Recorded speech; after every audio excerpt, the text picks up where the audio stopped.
नमस्कार आप सभी को। उत्तराखंड के सभी छात्रों को आज़ाद ग्रुप की तरफ से ढेर सारी आपकी प्रारंभिक परीक्षा के लिए ढेर सारी शुभकामनाएं। प्रारंभिक परीक्षा को ध्यान में रखकर कुछ चीज़ें आप तक अब पहुंचाई जाने लगी हैं, जिनमें आप साइंस देख रहे होंगे, साइंस के साथ साथ आप मैथ देख रहे होंगे और उत्तराखंड का समग्र अध्ययन भी अब प्रयास है कि जल्द से जल्द आपका शुरू हो जाए। और आप मान के चल सकते हैं कि होली के बाद से लगातार उत्तराखंड से संदर्भित जो जानकारी है वो आपको निरंतर मिलने लगेगी। टाइपिंग हो रही है, बहुत जल्द सी चीज़ें आप सामान्य हो जाएंगी और आप तक पहुंचने लगेंगी। और अभी जो हम देख रहे हैं, साइंस हम लगातार आपको मिल ही रही है, मैथ आपको मिल रहा है रिवीजन के तौर पे, और करंट अफेयर्स भी मिल रहा है। आज करंट अफेयर्स की ये दूसरी वीडियो है, इससे पहले एक वीडियो आ चुकी है, उसको भी आप जाकर देखें और इस वीडियो को भी देखें। करंट अफेयर्स भी आपके यहाँ महत्वपूर्ण है, इसलिए जो भारत का करंट अफेयर्स है, राष्ट्रीय अंतर्राष्ट्रीय जो घटनाक्रम है, उसके साथ साथ उत्तराखंड स्पेशल के भी कुछ करंट अफेयर्स आपको उपलब्ध कराए जाएंगे और वहाँ से भी आपको बहुत कुछ सीखने को मिलेगा। तो इसी प्रकार से आपको प्रत्येक कक्षा को देखनी है। कहीं कोई त्रुटि होती है, कुछ मान लीजिए मेरे से मानवीय त्रुटि होती है या कहीं पर आपका कोई डाउट होता है, तो आप उसी दिन कमेंट बॉक्स में बताएं, निश्चित रूप से उसको दूर करने का प्रयास किया जाएगा। तो चलिए आगे देख लेते हैं वीडियो आज के करंट अफेयर्स की इस कक्षा को। नमस्कार आप सभी को। चलिए सभी उपस्थित हो जाएं, जिसके बाद से हम चर्चा को आगे बढ़ा सकें। और करंट अफेयर्स की विशेष रूप से चर्चा हो रही है, उसी चर्चा को हम आगे बढ़ाएंगे। और इस समय राष्ट्रीय और अंतर्राष्ट्रीय घटनाक्रम को हम कवर कर रहे हैं। तो राष्ट्रीय और अंतर्राष्ट्रीय घटनाक्रम से जुड़े हुए जितने भी महत्वपूर्ण फैक्टर हैं, जितने भी महत्वपूर्ण तथ्य हैं, उनको हम देखने वाले हैं। और आपको पता होगा कि विगत एक वर्षों की, पिछले एक वर्ष का हम रिवीजन कर रहे हैं, तो चीज़ें हमें आसान करनी है। अपनी परीक्षा को लेकर चीज़ों को आसान करना है कि किस प्रकार से जो हमारा ये सेक्शन है, 25 से 30 प्रश्न जहाँ से पूछे जाते हैं, इसको हम कैसे और बेहतर कर सकते हैं। और आपको बता दें कि 16 तारीख के बाद जब होली की छुट्टी आपकी होगी, तो उस दौरान आपको वाइट बोर्ड के माध्यम से ये जो करंट अफेयर्स है, ये आप कह सकते हो एक नोट्स के माध्यम से, जैसे अभी यहाँ पे प्रश्नों के रूप में होता है, तो प्रश्नों के रूप में नहीं होगा, तथ्यों के रूप में होगा, लिंक करके होगा। जैसे मैं पूर्व में साप्ताहिक प्रोग्राम चलाता रहा हूँ, तो उस प्रकार से कंटेंट आपको उपलब्ध कराए जाएंगे। ये जो आपका होली का छुट्टी होगी, उसमें 2-3 दिनों में आपका, आप कह सकते हो, करंट अफेयर्स बहुत ही विधिवत तरीके से आपको उपलब्ध कराए जाएंगे। डेली आपको वीडियो मिलेगी, 1 घंटे 1.5 घंटे की वीडियो होगी और आपको उसको समग्रता से देखना है। तो चलिए एक एक करके अब यहाँ पे प्रश्नों को देखते हैं। प्रश्न कह रहा है, भारत ने हाल ही में किस संस्था के साथ संयुक्त साइबर ड्रिल 2021 में भाग लिया? क्या बोला जा रहा है? संयुक्त साइबर ड्रिल 2021। अब ये संयुक्त साइबर ड्रिल होता क्या है, सबसे पहले ये समझने की ज़रूरत है। उसके बाद हम देखते हैं कि किस संस्था के साथ भारत सरकार ने या भारत ने ये ड्रिल किया है। आप जान रहे हो कि वर्तमान समय में यदि हम देखें तो साइबर अपराध बहुत तेज़ी से बढ़ रहा है। वर्तमान समय में साइबर अपराध बहुत तेज़ी से बढ़ रहा है, चाहे वो ग्रामीण क्षेत्र हो, चाहे शहरी क्षेत्र हो। प्रत्येक दिन यदि आप देखोगे, दर्जनों की संख्या में मामले वर्तमान समय में, यदि हम गाजियाबाद की बात करें, प्रत्येक दिन आप कह सकते हो 2 दर्जन से ज़्यादा साइबर क्राइम के केसेस जो है वो सामने आते हैं। तो कहने का मतलब है कि साइबर क्राइम का अब यदि हम देखें तो साइबर क्राइम के रूप में जो क्राइम है वो बहुत तेज़ी से बढ़ रहा है। और साइबर क्राइम से कहीं ना कहीं आर्थिक हानि बहुत ज़्यादा होती है। बैंक फ्रॉड और सोशल मीडिया के माध्यम से फ्रॉड, तो इस तरह के जो फ्रॉड बढ़ रहे हैं, उसको किस प्रकार से कंट्रोल किया जाए, किस प्रकार से हम तकनीकों को लाएं जिससे इसे रोक सकें, इसको प्रतिबंधित कर सकें, इसको कम कर सकें। तो उसी को लेकर एक संयुक्त साइबर ड्रिल अभ्यास था 2021। तो पूछा गया है, इनमें से भारत ने किस संस्था के साथ मिलकर ये किया है, आपको बताना है। इसमें वो संस्था कौन सा है जिसके माध्यम से भारत अपने साइबर सुरक्षा प्रणाली में सुधार करना चाहता है? अंतर्राष्ट्रीय दूरसंचार संघ, विश्व व्यापार संगठन, अंतर्राष्ट्रीय विकास संघ, विश्व स्वास्थ्य संगठन। यदि आप थोड़ी बहुत जानकारी रखते होंगे, थोड़ी बहुत जानकारी आपको अंतर्राष्ट्रीय संस्थाओं के बारे में होगी। अंतर्राष्ट्रीय जो संस्थाएं हैं, उनका क्या उद्देश्य रहा है, उनकी स्थापना को लेकर यदि आपका ये कॉन्सेप्ट क्लियर होगा तो आप बिना किसी जानकारी के इसका जवाब आप दे सकते हो। जैसे यदि आपसे पूछ लिया जाए विश्व स्वास्थ्य संगठन, तो विश्व स्वास्थ्य संगठन कहीं भी साइबर क्राइम से कहीं भी किसी भी तरह से नहीं जुड़ता है, बाहर हो गया। अंतर्राष्ट्रीय विकास संघ, यह भी नहीं जुड़ता है, यह भी बाहर है। विश्व व्यापार संगठन, इससे कोई मतलब ही नहीं है, ठीक है। बात यहाँ पे है अंतर्राष्ट्रीय दूरसंचार संघ, यही इसका सही उत्तर है। ए विकल्प इसका अंतर्राष्ट्रीय दूरसंचार संघ इसका सही उत्तर है। आपको बता दें अंतर्राष्ट्रीय दूरसंचार संघ के साथ भारत ने ये साइबर ड्रिल संयुक्त साइबर ड्रिल 2021 में भाग लिया है। और आपको बता दें ये जो साइबर ड्रिल थी ये 30 नवंबर से 3 दिसंबर के बीच चली थी। 30 नवंबर से 3 दिसंबर 2021 के बीच ये आयोजित की गई थी, ये आपको पता होना चाहिए। अब यहाँ पे आप देख रहे होंगे आयोजनकर्ता, जैसे आप एक ने देख लिया अंतर्राष्ट्रीय दूरसंचार संघ इसका आयोजनकर्ता था जिसके साथ भारत ने भाग लिया। तो आपसे ऐसे भी पूछा जा सकता है कि भारत की वह कौन सी संस्था थी। भारत भी तो कोई तो संस्था रही होगी, कोई मंत्रालय रहा होगा जिसके माध्यम से भारत जुड़ा होगा। तो भारत की वह कौन सी संस्था थी यदि हम बात करें तो वो है दूरसंचार विभाग। भारत का जो दूरसंचार विभाग है उसने इसमें भाग लिया, दूरसंचार विभाग, ये आपको पता होना चाहिए। तो इसका ए विकल्प आपका सही उत्तर है। आगे बढ़ते हैं और प्रश्न संख्या 2 देखते हैं। प्रश्न संख्या 2 ध्यान से देखना है। बोला जा रहा है हाल ही में भारत सरकार ने लड़कियों और ट्रांसजेंडर छात्राओं के लिए मुक्त समान गुणवत्ता शिक्षा प्रदान करने के लिए किस कोष का गठन किया है। बोला जा रहा है कि भारत सरकार ने लड़कियों के लिए और जो ट्रांसजेंडर होते हैं दोनों को समान शिक्षा मिले, समान गुणवत्तापूर्ण शिक्षण सामग्री मिले, इसके लिए भारत सरकार ने किस कोष का गठन किया है आपको बताना है। मतलब बालिकाओं की शिक्षा और ट्रांसजेंडर समुदाय को समान रूप से, मतलब जो शिक्षा बालिकाओं को दी जा रही है, जो गुणवत्तापूर्ण शिक्षा बालिकाओं को मिल रही है, उसी गुणवत्ता की शिक्षा ट्रांसजेंडरों को भी मिल सके, इसके लिए भारत सरकार ने किस कोष का गठन किया है ये आपसे पूछा जा रहा है। तो बताएं ये कोष कौन सा है, बताएं।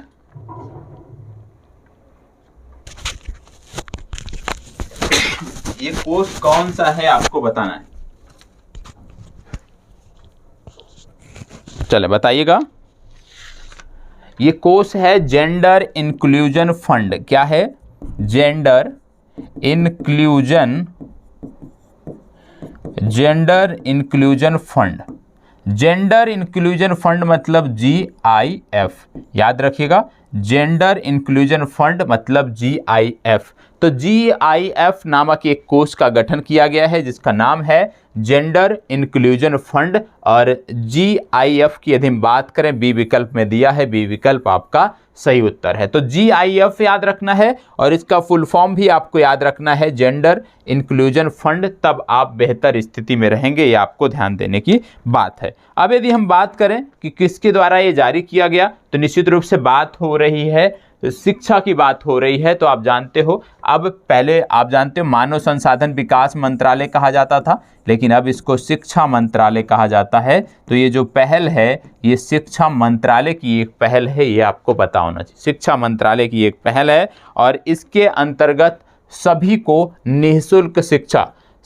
निःशुल्क शिक्षा की बात की जा रही है। कक्षा 8 तक सभी को, जो भी कक्षा 8 तक पढ़ते हैं बच्चे, उनको मुफ्त ड्रेस मिल सके, इसकी बात की जा रही है। तो जेंडर इंक्लूजन फंड आपको इस संदर्भ में याद रखना है, ठीक है। चलिए बढ़ते हैं अगले प्रश्न पर और देखते हैं अगला प्रश्न। इसको बताएं। दिसंबर 2021 में एसी गम्मा नामक मैसेजिंग एप्लीकेशन किसके द्वारा लॉन्च किया गया? एसी गम्मा, ये जो मैसेजिंग एप्लीकेशन है, पूछा जा रहा है किसके द्वारा लॉन्च किया गया, तो बताएं इस एप्लीकेशन को किसके द्वारा लॉन्च किया गया है। बताएं इस एप्लीकेशन को किसके द्वारा लॉन्च किया गया है, आपको बताना है। बताएं इस एप्लीकेशन को किसके द्वारा लॉन्च किया गया है। चलें जवाब दीजिएगा। इस एप्लीकेशन को किसके द्वारा लॉन्च किया गया है? चलो फास्ट जवाब दीजिए। इसका फुल फॉर्म है, इसका फुल फॉर्म भी आप नोट कर सकते हैं, फुल फॉर्म इसका पूछा जा सकता है। इसका फुल फॉर्म है, नोट कर लीजिए, आर्मी सिक्योर इंडिजीनियस, नोट कर लीजिएगा, army secure indigenous messaging application, army secured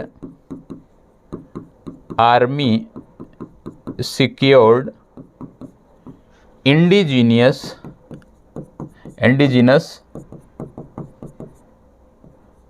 messaging application. ठीक है, ये आपको नोट कर लेना है। अब जैसे ही इसका फुल फॉर्म आपको पता हो गया, army secured indigenous messaging application, तुरंत आप जान सकते हैं किसकी बात हो रही है, आर्मी की बात हो रही। मतलब ये जो एप्लीकेशन है किससे जुड़ा हुआ है, भारतीय सेना से जुड़ा हुआ है। ये विकल्प आपका सही उत्तर है। भारतीय सेना जो है अपने अधिकारियों को, अपने कर्मचारियों को ये एप्लीकेशन देती है, जिससे कि उनकी जो जानकारी है, जो गोपनीयता है वो बनी रहे, जो जानकारी वो शेयर करते हैं वो बनी रहे। और इससे पहले जो भारतीय सेना यूज करती थी वो एवान AWAN नामक एप्लीकेशन यूज करती थी, जो पिछले 15 वर्षों से भारतीय सेना यूज कर रही है। एवान का यदि फुल फॉर्म बात करें तो आर्मी वाइड एरिया नेटवर्क इसका फुल फॉर्म है। क्या है, आर्मी वाइड एरिया नेटवर्क, ये इसका फुल फॉर्म है, ये आपको पता होना चाहिए। तो ये विकल्प इस प्रश्न के लिए सही उत्तर है। चलिए इसको देखते हैं। यहां बोला जा रहा है निम्नलिखित में से किस प्रक्रिया के द्वारा किसी भारतीय नागरिक की नागरिकता समाप्त हो जाती है। इसमें से किस प्रक्रिया के द्वारा भारतीय नागरिक की नागरिकता समाप्त हो जाती है, आपको बताना है। ये चर्चा में इसलिए है, ये प्रश्न इसलिए चर्चा में है क्योंकि अभी हाल ही में गृह मंत्रालय ने एक रिपोर्ट जारी की है और इस रिपोर्ट के अनुसार बताया गया है कि पिछले 5 सालों में, याद रखिएगा, पिछले 5 सालों में 6 लाख से ज़्यादा व्यक्तियों ने भारतीय नागरिकता छोड़ी है, भारतीय नागरिकता को परित्याग किया है। ये आपको पता होना चाहिए। 6 लाख, 5 सालों में 6 लाख से ज़्यादा लोगों ने भारत सरकार की नागरिकता छोड़ दी है, ये आपको पता होना चाहिए। और जब बात करते हैं नागरिकता के प्रावधान की, तो आप जानते हो भारतीय संविधान के भाग 2 में नागरिकता का प्रावधान किया गया है। यदि हम आपसे पूछ लें कि किस अनुच्छेद में इसका प्रावधान किया गया है, तो आप जानते हो अनुच्छेद नंबर, आर्टिकल नंबर 5 से 11 में इसका प्रावधान किया गया है। यह भी आपको पता होना चाहिए।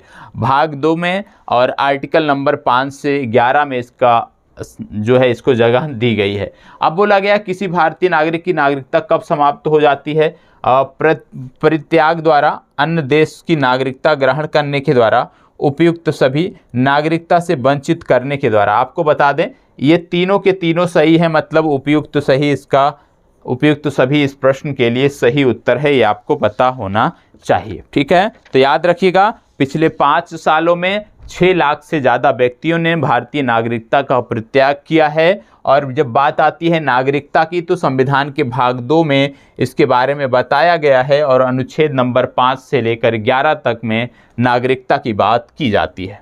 ठीक है, चलें। हाल ही में चर्चा में आए मलयाह तमिल किस देश से संबंधित हैं। ये जो है मलयाह तमिल, ये याद रखिएगा।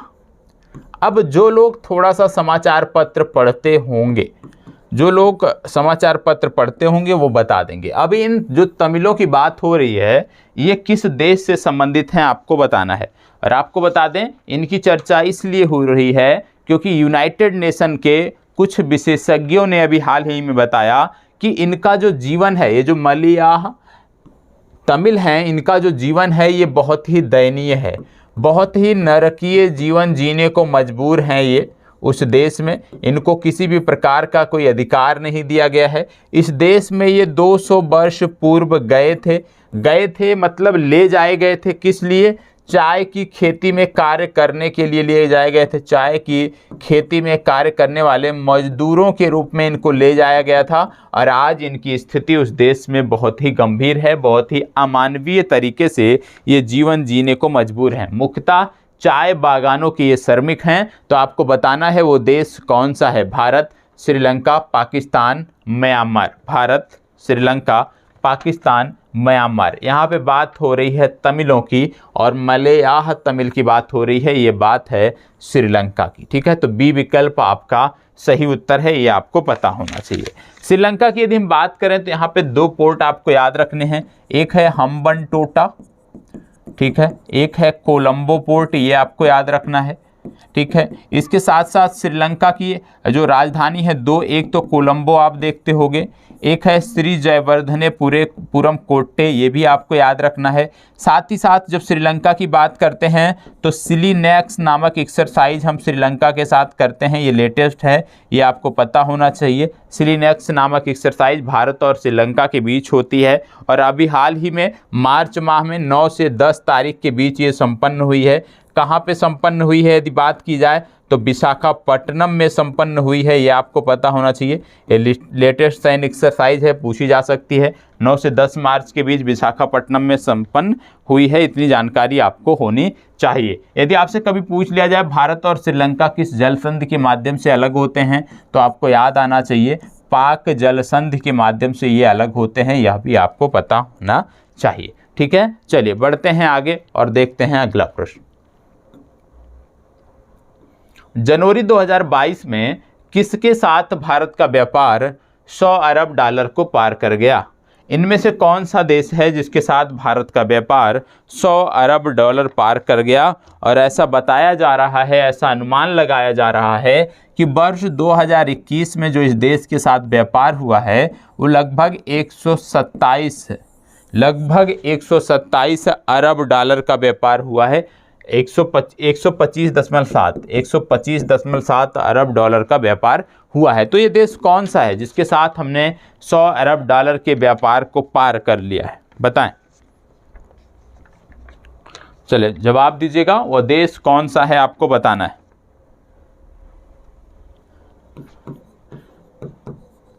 कौन सा देश है, फास्ट जवाब दीजिएगा।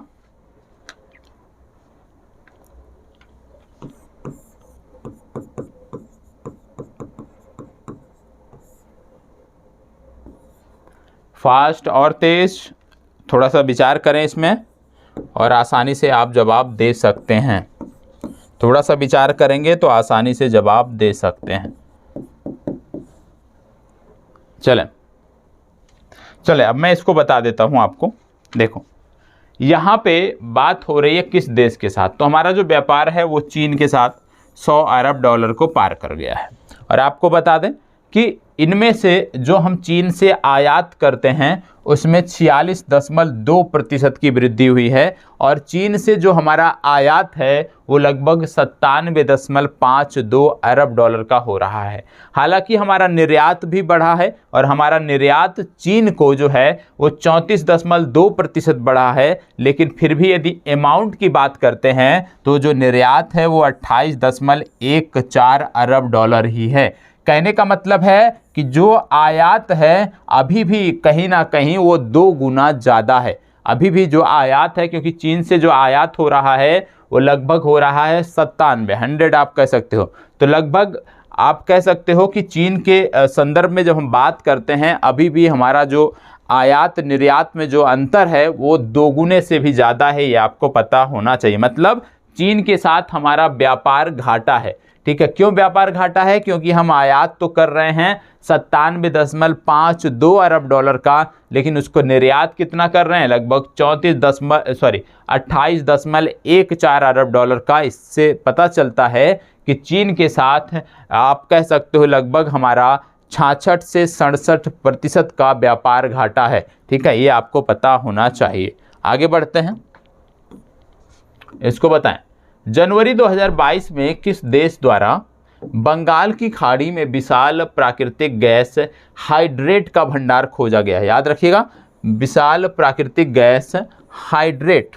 हाइड्रेट क्या होता है? हाइड्रेट के बारे में आपको बता दें, पानी और मीथेन का ये क्रिस्टलीय रूप होता है, ये आपको पता होना चाहिए। इससे आसानी से प्राकृतिक गैस निकाली जा सकती है। तो हाइड्रेट क्या है? पानी और मीथेन, याद रखिएगा, पानी और मीथेन का क्रिस्टलीय रूप है। इससे बहुत ही आसानी से प्राकृतिक गैस निकाली जा सकती है। अब बोला जा रहा है कि ये जो भंडार है विशाल प्राकृतिक गैस हाइड्रेट का जो भंडार है ये कहाँ, मतलब किस देश ने खोजा है, किस देश द्वारा खोजा गया है, ये आपको बताना है। बताएं किस देश द्वारा खोजा गया है, ये आपको बताना है। बांग्लादेश, भारत, श्रीलंका, न्यूजीलैंड। देखो यहाँ पे बात हो रही है बंगाल की खाड़ी की। अब बंगाल की खाड़ी की यदि हम बात करते हैं तो दो प्रमुख देश आते हैं, भारत और बांग्लादेश। तो या तो भारत ने किया होगा या तो बांग्लादेश ने। तो यहाँ पे जो खोज हुई है ये बांग्लादेश ने किया है, तो ए विकल्प इस प्रश्न के लिए सही उत्तर है।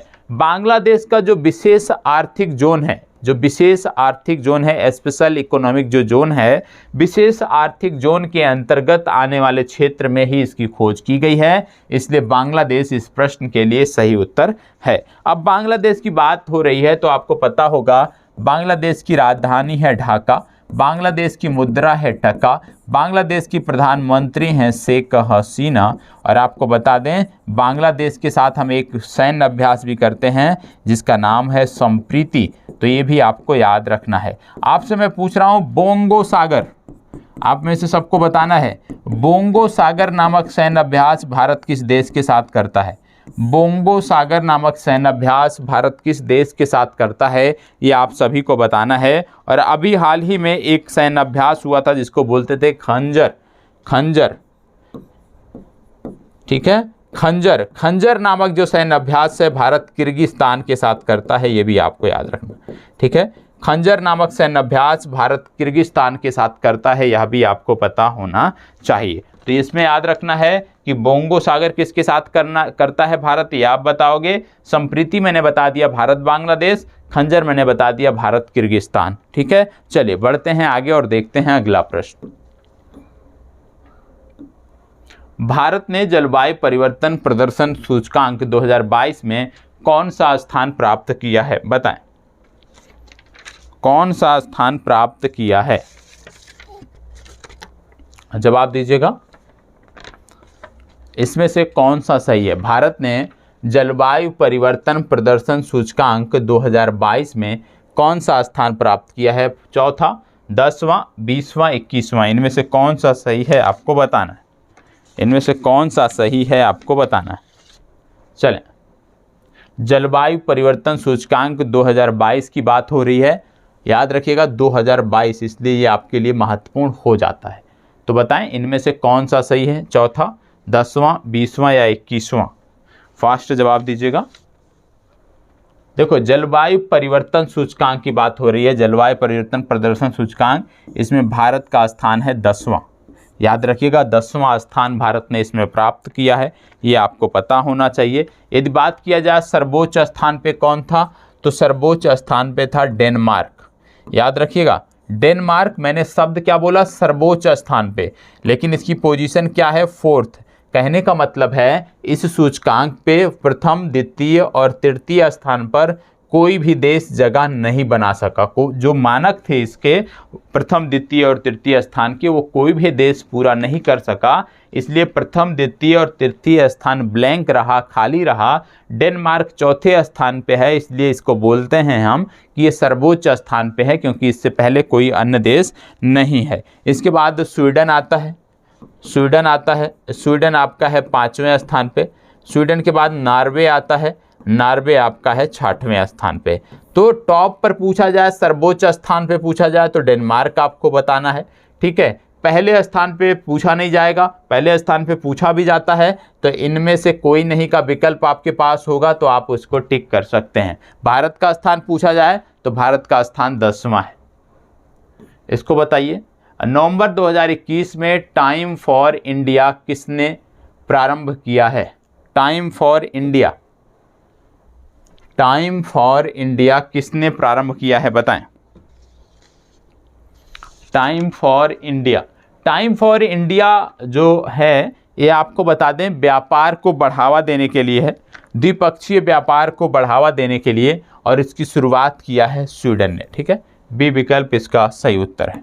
चलिए आगे बढ़ते हैं, इसको बताइएगा, ये तो सबको पता होना चाहिए, बोलिए। अक्टूबर 2021 में निम्न में से किस सोशल मीडिया कंपनी द्वारा अपना नाम बदलकर, केटा नहीं है मेटा है, मेटा करने की घोषणा की है? बताएं, किसने अपना नाम मेटा करने की घोषणा की है? वो कंपनी कौन सी है, सोशल मीडिया कंपनी कौन सी है जिसने अपना नाम मेटा करने की घोषणा की है? बताएं। और इसका नया नाम होगा मेटावर्स। इसका नया नाम मेटावर्स होगा। बताएं वो देश कौन सा है जिसका नया नाम मेटावर्स है? चलें फास्ट बताएं। सॉरी, वह कंपनी कौन सी है जिसका नया नाम मेटावर्स होगा? देखो, मेटावर्स आप सब फेसबुक चलाते होंगे तो आप देखिएगा, जब आप फेसबुक ओपन करते हो, मान लीजिए आपका एंड्रॉयड फ़ोन है, तो यहाँ बॉटम में यहाँ पे जब फेसबुक आप ओके करते होंगे ऐप को, तो यहाँ मेटा लिखा आता होगा। तो आप चेक कर सकते हो, जिनके पास फेसबुक ऐप होगा आप चेक कर सकते हो। तो याद रखिएगा, फेसबुक का नया नाम अब आगे से मेटावर्स होगा। और फेसबुक के संस्थापक कौन हैं? Mark Zuckerberg. इनका भी नाम आपको याद रखना है। इसको बताइएगा, जनवरी 2022 में किसे बीजिंग स्थित बहुपक्षीय वित्त पोषण संस्थान एशियाई अवसंरचना निवेश bank AIIB, Asian infrastructure investment bank, इसका फुल फॉर्म है, इसका उपाध्यक्ष नियुक्त किया गया है? तो किसे इसका उपाध्यक्ष बनाया गया है एशियन इंफ्रास्ट्रक्चर इन्वेस्टमेंट बैंक का, ये आपको बताना है। और आपको बता दें, AIIB की जब बात होती है तो इसका जो हेडक्वार्टर है वो आपको बीजिंग में देखने को मिलेगा। 2016 में इसकी स्थापना हुई थी और भारत इसके संस्थापक सदस्यों में आता है। हालांकि इसमें वोटिंग शेयर जो है वो चीन का सबसे ज़्यादा है, और चीन के बाद दूसरा सबसे ज़्यादा जो वोटिंग शेयर है इसमें वो भारत का है। बताएं, इसके उपाध्यक्ष के रूप में किसे नियुक्त किया गया है? और आपको बता दें, ये भारत के 24वें गवर्नर थे। RBI के ये 24वें गवर्नर थे। और जब बात आती है RBI के 24वें गवर्नर की, तो यहाँ पे बताना है आपको उर्जित R पटेल, बी विकल्प इसका सही उत्तर है। ठीक है, तो AIIB के बारे में यदि कोई प्रश्न आता है तो आप जवाब देने में आप सक्षम रहेंगे। इसको बताएं, हाल ही में जनवरी 2022 में किस दक्षिण पूर्व एशियाई देश ने ब्रह्मोस मिसाइल के तट आधारित एंटीशिप संस्करण की खरीद के लिए अनुबंध को मंजूरी दी है? बोला जा रहा है वो कौन सा दक्षिण एशियाई देश है जो भारत से ब्रह्मोस मिसाइल का तट आधारित एंटीशिप संस्करण खरीद रहा है? कौन सा एशियाई देश है आपको बताना है। हालांकि आपको बता दें कि ब्रह्मोस मिसाइल को खरीदने के लिए कई सारे एशियाई देशों ने इच्छा जताई है, और निश्चित रूप से ब्रह्मोस मिसाइल का निर्यात भी बहुत सारे देशों को किया जाएगा। लेकिन यहाँ पे आपसे बोला जा रहा है कि एंटीशिप संस्करण की खरीद के किसने मंजूरी दी है, ये आपको बताना। वो देश कौन सा है? Thailand, Philippines, Vietnam, Indonesia. बताएं, फास्ट जवाब दीजिएगा। चलें, देखो, ये देश है जिसकी राजधानी है मनीला, यहाँ की मुद्रा है पेसो, और यहाँ पे बात हो रही है फिलीपींस की। ठीक है, तो फिलीपींस पहला देश है जिसने ये समझौता किया है। ठीक है, हालांकि इच्छा कई देशों ने जताई थी, लेकिन फिलीपींस पहला देश बना है। तो याद रखना है, फिलीपींस इसका सही उत्तर होगा। आपसे मैं एक होमवर्क पूछ रहा हूँ। मनीला, जैसे मैंने बोला, फिलीपींस की राजधानी है, तो मनीला में कुछ अंतर्राष्ट्रीय संस्थाओं के हेडक्वार्टर हैं। तो आपको बताना है किस महत्वपूर्ण अंतर्राष्ट्रीय संस्था का हेडक्वार्टर फिलीपींस की राजधानी मनीला में देखने को मिलेगा। ये आपका होमवर्क है, आपको जवाब अवश्य देना है किस अंतर्राष्ट्रीय संस्था का हेडक्वार्टर आपको मनीला में देखने को मिलेगा। विश्व का पहला बिटकॉइन शहर किस देश के द्वारा स्थापित किए जाने की योजना है? पिछली बार भी हमने बताया था, आज एक बार फिर से ये प्रश्न आ गया है। कोई बात नहीं, चले बताएं, रिवीजन करने पे चीजें हमारी बेहतर ही होती हैं। चलिए जवाब दीजिएगा, विश्व का पहला बिटकॉइन शहर किस देश के द्वारा स्थापित किए जाने की घोषणा है? फास्ट जवाब दीजिए, इसके बारे में पिछले दिनों बात हुई है, ये प्रश्न भी मैंने आपको बताया है। चलें, मध्य अमेरिकी देशों की बात हो रही है, और मैंने उस दौरान बताया भी था कि आपको प्रशांत महासागर और अटलांटिक महासागर भी यहाँ पे इन देशों के संदर्भ में याद रखना है, क्यों याद रखना है? मैंने आपको बताया था कि जो मध्य अमेरिकी देश हैं उनमें से 2 देशों को यदि छोड़ दिया जाए, मध्य अमेरिकी देशों के 2 देशों को यदि छोड़ दिया जाए तो बाकी के सभी देश जो हैं उनकी जो सीमा है वो प्रशांत महासागर और अटलांटिक महासागर दोनों से लगती है। केवल 2 देश ऐसे हैं जिनकी सीमा या तो प्रशांत से लगती है या तो अटलांटिक से लगती है, बाकी सभी की सीमा प्रशांत और अटलांटिक दोनों से लगती है। अब ये जो देश हैं ये कौन से हैं? तो प्रशांत से जिसकी सीमा नहीं लगती है वो देश है बेलीज। बेलीज की जो सीमा है वो प्रशांत से नहीं लगती है। अटलांटिक से यदि हम बात करें वो देश कौन सा है जिसकी अटलांटिक से सीमा नहीं लगती है, तो वो देश है अल सल्वाडोर। अल सल्वाडोर की जो सीमा है ये अटलांटिक से नहीं लगती है। तो याद रखना है, प्रशांत से सीमा नहीं साझा करने वाला देश है बेलीज और अटलांटिक से जिसकी सीमा नहीं लगती है वो देश है एल सल्वाडोर। ये भी आपको पता होना चाहिए। आपको यदि याद होगा तो जब मध्य अमेरिकी देशों की बात आई थी तो मैंने इनका क्रम बताया था। मैंने बोला था उत्तर से दक्षिण का क्रम इनका पूछा जाता है, आप याद कर लीजिएगा, रट लीजिएगा, ठीक है। आपने नहीं रटा होगा मुझे पता है, तो आपको बता दें ये क्रम भी नोट कर लीजिएगा। बेलीज, ग्वाटेमाला, होंडुरास, इसको नोट कर लीजिएगा। ये भूगोल का एक बहुत महत्वपूर्ण प्रश्न है। जब मध्य अमेरिकी से बनते हैं प्रश्न तो यहीं से बनते हैं, ठीक है। Belize, Guatemala, Honduras, El Salvador, El Salvador, इसके बाद आप नोट करिएगा निकारागुआ, निकारागुआ, कोस्टा रिका और लास्ट में आपका आता है पनामा, ठीक है। तो इनका उत्तर से दक्षिण का क्रम है Belize, Guatemala, Honduras, El Salvador, Nicaragua, Costa Rica और पनामा। इनमें इस प्रश्न का जो सही उत्तर है वो है एल सल्वाडोर। एल सल्वाडोर इस प्रश्न के लिए सही उत्तर है। आपके लिए एक और होमवर्क है कि इन देशों की राजधानियां क्या है वो भी आप बताओगे।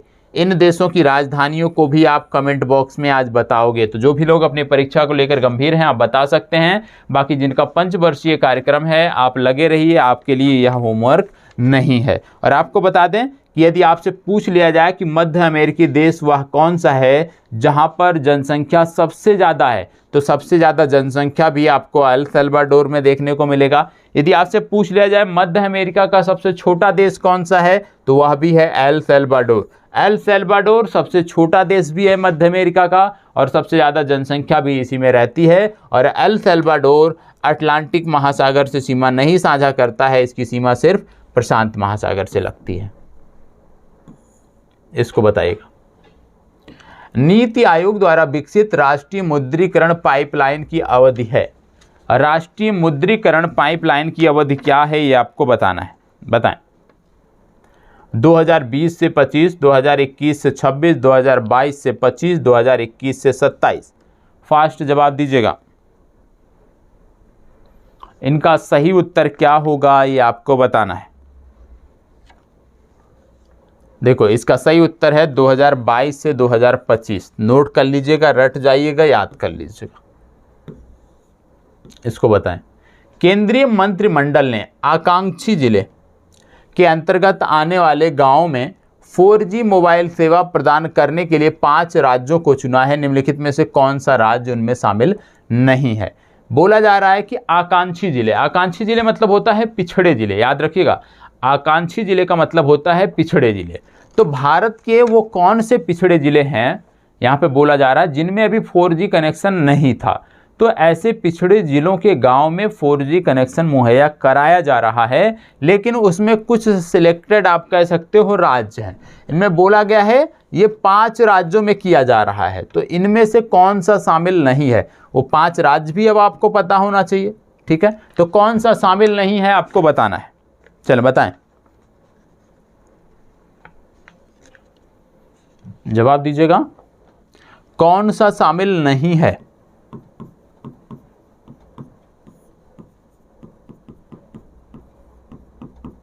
फास्ट जवाब दीजिएगा।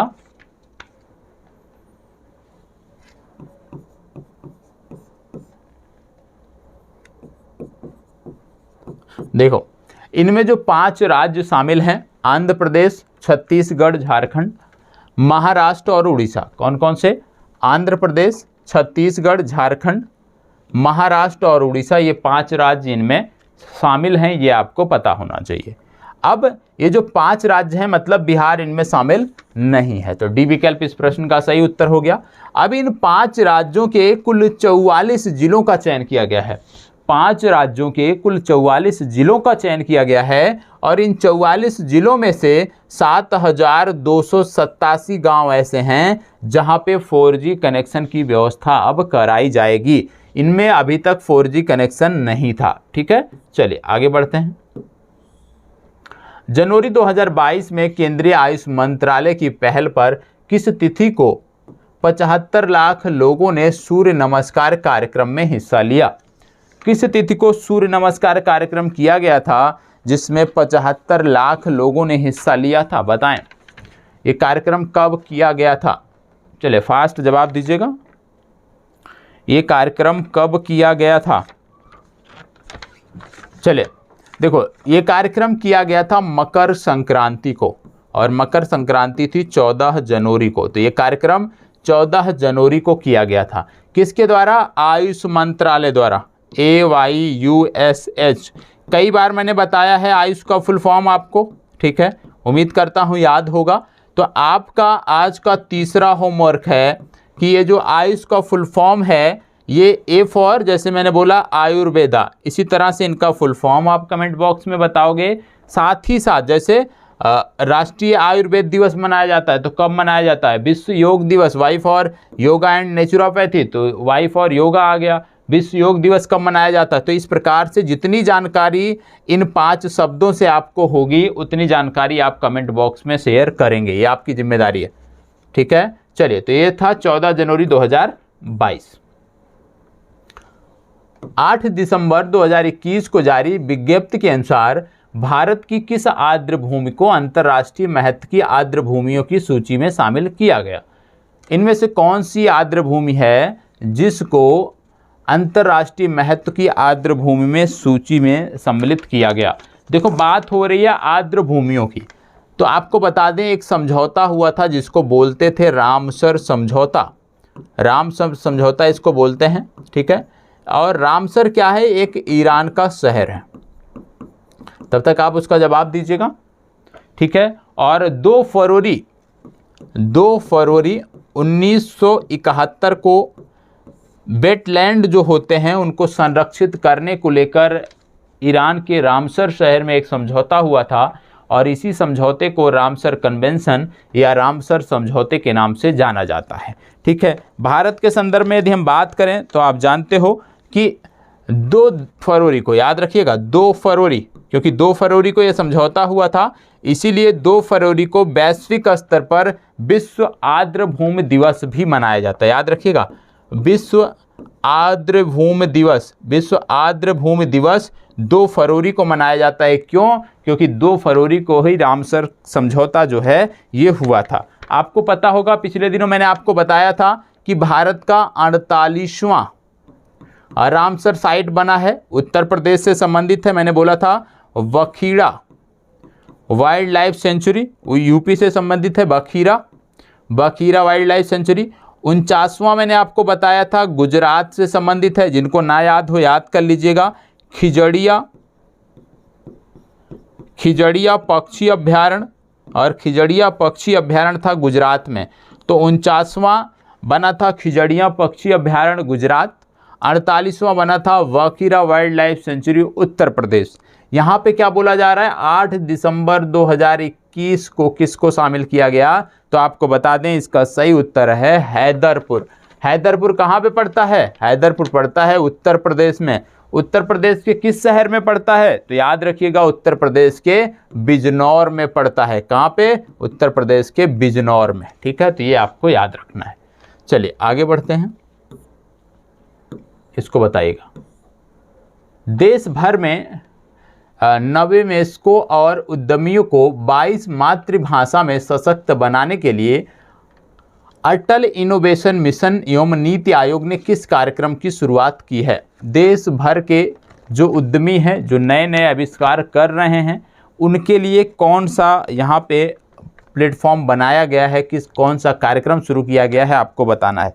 आपको बता दें, इसका उद्देश्य है कि ज़्यादा से ज़्यादा भाषाओं में इनको सशक्त बनाया जाए और 22 अनुसूचित भाषाएं जो हैं उनको लेकर कार्य किया जा रहा है और ये प्रोग्राम है वर्नाकुलर इनोवेशन प्रोग्राम। ए विकल्प इसका सही उत्तर है। इसको बताएं।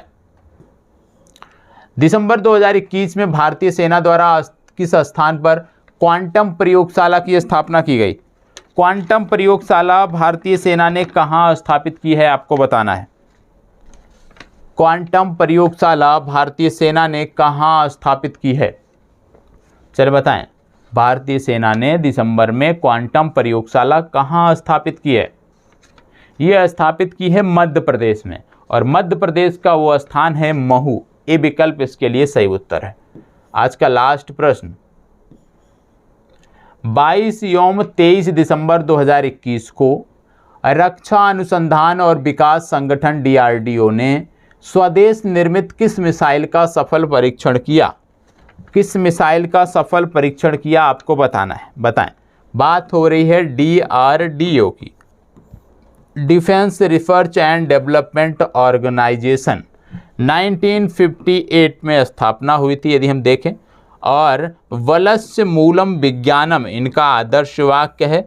स्ट्रेंथ ओरिजिन इन साइंस इसको इंग्लिश में कहते हैं। जी सतीश रेड्डी वर्तमान समय में इसके प्रमुख हैं, और ये मिसाइल थी प्रलय। तो याद रखिएगा, बी विकल्प आपका सही उत्तर है। और आपको बता दें, अभी हमने फिलीपींस से संबंधित बात किया था, तो याद रखना है पिछले दिनों फिलीपींस में राय नामक एक तूफान भी आया था। यह भी आपको पता होना चाहिए। पिछले दिनों फिलीपींस में एक राय नामक तूफान आया था, इसके बारे में भी आपको जानकारी होनी चाहिए। तो आज के लिए इतना ही। यदि कक्षा अच्छी लगी हो तो प्लीज़ लाइक, शेयर और एक कमेंट अवश्य कर दीजिएगा कैसी लगी है।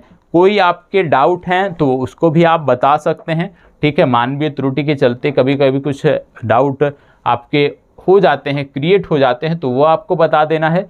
बाकी का करंट अफेयर्स आप जब होली के बाद आओगे तब तक आपका करंट अफेयर्स बहुत कुछ समाप्त हो जाएगा। तो करंट अफेयर्स लगातार आपका रहेगा होली की छुट्टियों में। हालांकि 16 तारीख से मैं छुट्टी पर हूं, लेकिन उस दौरान भी आपको चीज़ें मिलती रहेंगी। 16 तारीख से लेकर 22-23 तारीख तक मैं रहूंगा छुट्टी पर, घर जा रहा हूं, लेकिन फिर भी आपको चीज़ें मिलती रहेंगी। उतना रिकॉर्ड करके जाऊंगा। यदि किसी दिन नहीं हो पाता है तो वहाँ पे आपको सूचित कर दिया जाएगा, ठीक है। बस इतना है कि आप सब अपनी तैयारी में अच्छे से लगे रहें, ठीक है। चलिए, धन्यवाद, बहुत बहुत आभार।